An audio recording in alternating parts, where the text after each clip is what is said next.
రీసెంట్గా ఒక customer call చేశాడు, వేరే హోటల్కి కాల్ చేసి మా అబ్బాయి మీ దగ్గర తిన్నారండి, మా అబ్బాయి కడుపు నొప్పి వచ్చింది, నేను ఆర్ఎంపీ డాక్టర్ దగ్గరికి వెళ్ళాను, కేసు పెడుతున్నాను అన్నాడు. సరేనండి పెట్టండి, ఈరోజు మేము 200-300 మందికి అమ్మాము, మీ అబ్బాయికి ఎందుకు వచ్చిందండి డాక్టర్ని అడిగారు. లేదండి మా డాక్టర్ ఫుడ్ పాయిజన్ అన్నాడు. అప్పుడు ఎంబీబీఎస్ దగ్గరికి వెళ్ళి చూపించుకోలేదు, మీరు ఆర్ఎంపీ దగ్గరికి ఎందుకు వెళ్ళారని అడిగాను. లేదండి మా ఊళ్ళో ఆర్ఎంపీ ఉన్నాడు, ఆర్ఎంపీ గారు ఫుడ్ పాయిజన్ అని చెప్పాడు, మీ మీద కేసు పెడతాను.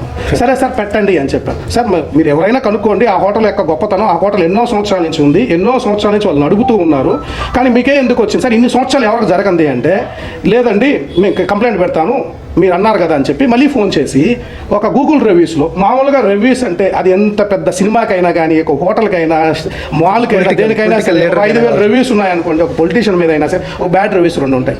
ఒక 4,000 రివ్యూస్లో ఒక 3 రివ్యూస్ తీసుకొని చూడండి మీ గురించి బ్యాడ్గా ఉంది, నేను కంప్లైంట్ పెడతాను, మా వాడికి హాస్పిటల్ ఖర్చు అవుద్ది, అపోలోకి చెకప్ తీసుకెళ్ళా 50,000 కావాల్సి వస్తుంది, రెడీ చేసి పెట్టండి, నేను మా వాళ్ళతో వస్తున్నానని చెప్పాను.